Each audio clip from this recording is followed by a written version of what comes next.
नवनगर एक भविष्यवादी शहर है जहां सब कुछ शांति और कानून के हिसाब से चलता है। अपराध का नामोनिशान मिट चुका है और लोग एक समृद्ध और अनुशासित जीवन जी रहे हैं। लेकिन यह सब एक दिन तब पलट जाता है जब एक पुराना गैंगस्टर राघव डागा, जो 2015 से क्रायो जेल, जहां कैदी को गहरी नींद में डालकर उसके शरीर को फ्रिज करके रखा जाता है, में बंद था, गलती से जेल से बाहर निकल आता है। इसी शहर में एक रिटायर्ड एसीपी विक्रम प्रताप सिंह, जो पुराने ढर्रे के मगर बहादुर पुलिस अधिकारी हैं, उन्हें फिर से सेवा में बुलाया जाता है। 2015 का नवनगर।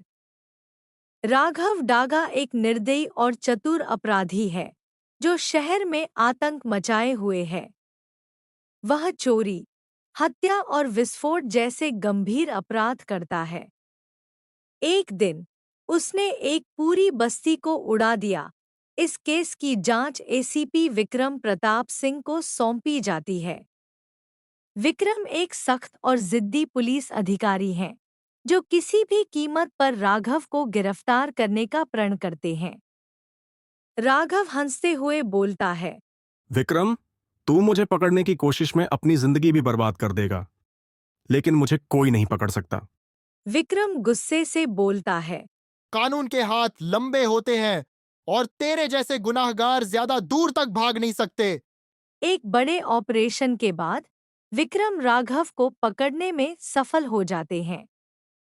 लेकिन राघव ने अपने अपराधों के सबूत मिटाने के लिए बम फोड़ दिया, जिसमें दर्जनों लोग मारे गए। इस घटना का दोष विक्रम पर भी आ गया।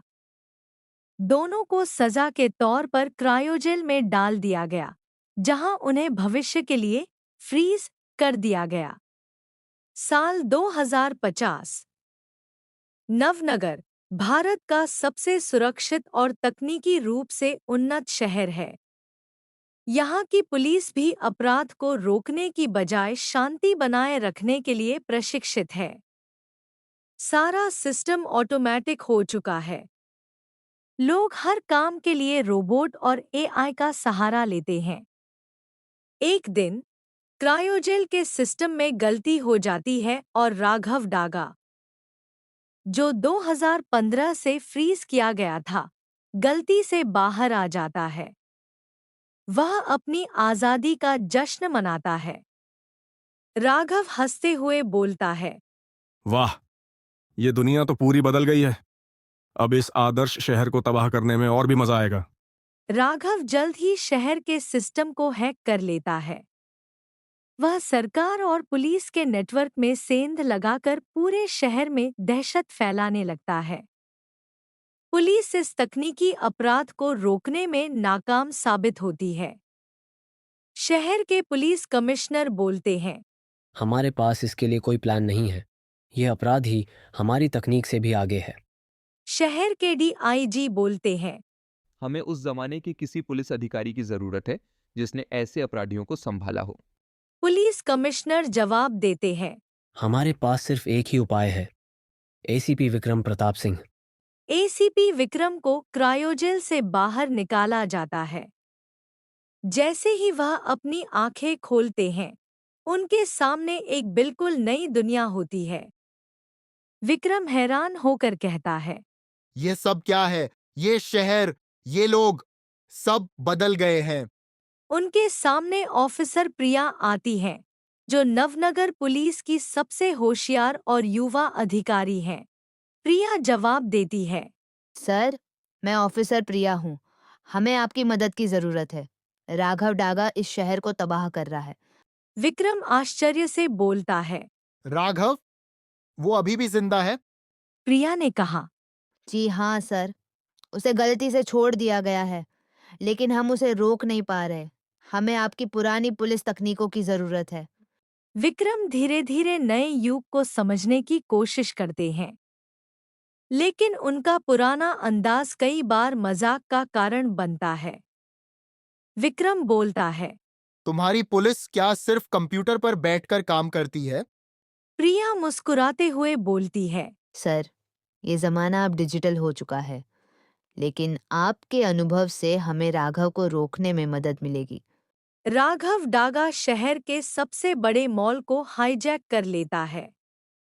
मॉल में हजारों लोग फंसे हुए हैं। नवनगर पुलिस के आधुनिक उपकरण और ड्रोन भी राघव के सामने बेकार हो जाते हैं। राघव लाउडस्पीकर पर बोलता है। ये तुम्हारा मॉडर्न शहर ज्यादा देर तक नहीं टिकेगा। अब ये मेरी दुनिया है। तभी एसीपी विक्रम मौके पर पहुंचते हैं।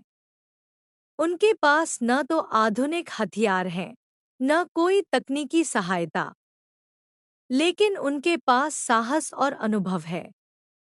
विक्रम मॉल में घुसते हुए राघव से बोलते हैं। राघव, तुझे लगता है कि तू फिर से बच जाएगा? इस बार तू मुझसे नहीं भाग सकेगा। राघव विक्रम का मजाक उड़ाता है। राघव हंसते हुए बोलता है। अरे विक्रम, तेरी लाठी और तेरे पुराने तरीके अब किसी काम के नहीं हैं। ये 2050 है। विक्रम गंभीरता से उसको जवाब देता है। 2050 हो या 2015, अपराधी हमेशा कानून के डर से भागता है, और आज तुझे यह डर दिखाऊंगा। विक्रम अपनी पुरानी तकनीकों और सूझबूझ से राघव के गुंडों को हराते हैं। वह मॉल में फंसे लोगों को बचाते हैं, पर राघव वहां से बचकर भाग जाता है। विक्रम को नए जमाने की तकनीक और सिस्टम को समझने में परेशानी होती है। एक दिन वह एक ऑटोमेटिक टॉयलेट में जाते हैं। विक्रम चिल्लाते हुए प्रिया से पूछता है। यह पानी क्यों नहीं आ रहा? और ये 3 गोलियां किस लिए रखी हैं? प्रिया हंसते हुए जवाब देती है। सर, ये हमारे आधुनिक स्वच्छता सिस्टम का हिस्सा है। आपको इसकी आदत डालनी होगी। एक और घटना में विक्रम एक होलोग्राम पुलिस मीटिंग में शामिल होते हैं और भ्रमित हो जाते हैं। विक्रम बोलता है। यह सब असली लोग हैं या मशीनें? प्रिया जवाब देती है। सर, ये एक वर्चुअल मीटिंग है। सब असली है, लेकिन डिजिटल रूप में। विक्रम हंसते हुए कहता है। पुराने जमाने में तो मीटिंग में असली आदमी आते थे। ये क्या तमाशा है?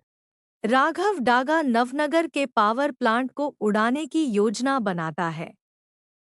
पावर प्लांट शहर का मुख्य ऊर्जा स्रोत है और इसे नष्ट करने का मतलब पूरे शहर को अंधेरे और अराजकता में डुबो देना है। राघव अपने गुंडों से बोलता है। ये शहर खुद को दुनिया का सबसे बड़ा और सुरक्षित शहर कहता है, लेकिन इसकी हड्डियां इस पावर प्लांट से जुड़ी हैं। इसे नष्ट कर दो और यह पूरा शहर मेरे कदमों पर होगा। वहीं नवनगर पुलिस को इस योजना की खबर मिलती है। प्रिया पुलिस कमिश्नर से बोलती है। सर, हमें यह रोकना होगा। राघव पावर प्लांट को उड़ाने की तैयारी में है। अगर वह सफल हुआ तो पूरे शहर में तबाही मच जाएगी। पुलिस कमिश्नर चिंतित होकर कहते हैं। हमारे पास समय बहुत कम है। एसीपी विक्रम प्रताप सिंह ही इसे रोक सकते हैं। विक्रम, जो इस मिशन के लिए तैयार हैं, तुरंत योजना बनाते हैं। विक्रम प्रिया से कहता है। हमें हर एंगल से तैयारी करनी होगी। राघव बहुत चालाक है। वह सिर्फ अपनी ताकत पर नहीं, अपनी चतुराई पर भरोसा करता है। राघव अपने गुंडों के साथ पावर प्लांट में घुसता है। वह प्लांट के सुरक्षा सिस्टम को हैक कर देता है और मुख्य रिएक्टर में बम लगाना शुरू कर देता है। राघव अपने गुंडों से बोलता है। तुम्हें सिर्फ 30 मिनट में यह काम खत्म करना है, और हां, अगर कोई बीच में आए तो उसे जिंदा मत छोड़ना। उधर विक्रम और प्रिया अपनी टीम के साथ पावर प्लांट पहुंचते हैं। प्रिया कहती है। सर, पावर प्लांट के अंदर जाना आसान नहीं होगा। राघव ने वहां बम और आधुनिक हथियार लगाए होंगे। विक्रम गंभीर स्वर में जवाब देता है। हम आसान रास्तों के लिए यहाँ नहीं आए हैं। यह शहर हमसे उम्मीद कर रहा है, और अगर हमें जान पर खेलकर भी यह मिशन पूरा करना पड़े तो हम करेंगे। जैसे ही विक्रम और उनकी टीम अंदर घुसते हैं, राघव के गुंडे उन पर हमला कर देते हैं। एक गुंडा हंसते हुए बोलता है। पुराने जमाने के पुलिस वाले और लाठी, तुम यहाँ जिंदा नहीं बचोगे। विक्रम मुस्कुराते हुए जवाब देता है। पुराने जमाने के पुलिस वाले ही असली योद्धा होते हैं। अब देख, मैं तुझे कैसे संभालता हूँ। विक्रम अपने अनुभव और ताकत से गुंडों को हराना शुरू करते हैं। उनकी हर चाल सटीक होती है। प्रिया हैरान होकर बोलती है, सर, आप बिना किसी आधुनिक हथियार के इन सबको कैसे संभाल रहे हैं? विक्रम मुस्कुराते हुए जवाब देता है, लड़ाई हथियारों से नहीं, हिम्मत और दिमाग से जीती जाती है। विक्रम आखिरकार राघव के सामने पहुंचते हैं। राघव मुख्य रिएक्टर में आखिरी बम लगा रहा होता है। राघव हंसते हुए कहता है, विक्रम, मुझे पता था कि तू जरूर आएगा, लेकिन इस बार तेरा सामना 2050 के राघव से है। मैं अब और भी ताकतवर हूं। विक्रम गंभीरता से जवाब देता है, चाहे तू 2050 का हो या 2015 का, अपराधी हमेशा कानून के सामने झुकता है। दोनों के बीच जबरदस्त लड़ाई शुरू होती है। राघव आधुनिक हथियारों का इस्तेमाल करता है, लेकिन विक्रम अपनी सूझबूझ और ताकत से हर हमले का जवाब देते हैं। लड़ाई के दौरान राघव बम के टाइमर को सक्रिय कर देता है। राघव चिल्लाते हुए कहता है, अब ये शहर 10 मिनट में तबाह हो जाएगा। इसे कोई नहीं रोक सकता, यहां तक कि तू भी नहीं, विक्रम। विक्रम गंभीरता से कहता है, 10 मिनट? यह समय बहुत है तुझे हराने और बम को डिफ्यूज करने के लिए। विक्रम राघव को हराने के लिए उसकी हर चाल को मात देते हैं। अंत में वह राघव को एक जबरदस्त मुक्के से जमीन पर गिरा देते हैं। विक्रम राघव से कहता है, तू सोचता है कि तकनीक तुझे बचा लेगी? इंसान की ताकत हमेशा मशीनों से बड़ी होती है। राघव को बेहोश करने के बाद विक्रम बम तक पहुंचते हैं, लेकिन उनके पास इसे डिफ्यूज करने के लिए सिर्फ 2 मिनट होते हैं। प्रिया घबराकर बोलती है, सर, हमें इस बम को फटने से रोकना होगा, लेकिन मुझे नहीं पता ये कैसे होगा। विक्रम शांत स्वर में बोलता है, डरो मत प्रिया, हर मुश्किल का हल होता है। मुझे 2015 के बम डिफ्यूज करने के तरीके याद हैं। ये तकनीक ज्यादा अलग नहीं है। विक्रम अपनी पुरानी तकनीकों और समझ का इस्तेमाल करते हुए बम को डिफ्यूज कर देते हैं। प्रिया आश्चर्य से कहती है, सर, आपने ये कैसे किया? विक्रम मुस्कुराते हुए जवाब देते हैं, जज्बा और तजुर्बा प्रिया, यही असली हथियार है। राघव को गिरफ्तार कर लिया जाता है। राघव गुस्से से बोलता है, विक्रम, तूने मुझे एक बार फिर से हरा दिया, लेकिन इस बार भी हार मेरी किस्मत नहीं थी। मैं फिर लौटूंगा। विक्रम सख्त स्वर में कहता है, क्योंकि कानून से बड़ा कोई नहीं होता और तेरे जैसे गुनाहगार हमेशा हारते हैं और अगली बार तुझे मौका भी नहीं मिलेगा। विक्रम राघव को दोबारा क्रायोजेल में बंद कर देते हैं। राघव के पकड़े जाने के बाद नवनगर में फिर से शांति लौट आती है। प्रिया विक्रम से कहती है, सर, आपने हमें सिखाया कि हिम्मत और अनुभव के बिना कोई भी तकनीक अधूरी है। विक्रम जवाब देता है, और तुमने मुझे सिखाया कि नई तकनीक को अपनाना भी जरूरी है, लेकिन याद रखना, तकनीक इंसान के लिए है, इंसान तकनीक के लिए नहीं। कहानी का अंत विक्रम की जीत और शहर की शांति के साथ होता है। यह कहानी हमें यह संदेश देती है कि परंपरा और प्रगति का मेल ही एक सशक्त समाज का निर्माण करता है। दोस्तों, अगर आपको कहानी पसंद आई हो तो वीडियो को लाइक, हमारे चैनल को सब्सक्राइब, बेल आइकॉन पर क्लिक और कहानी आपको कैसी लगी हमको कमेंट्स जरूर करें।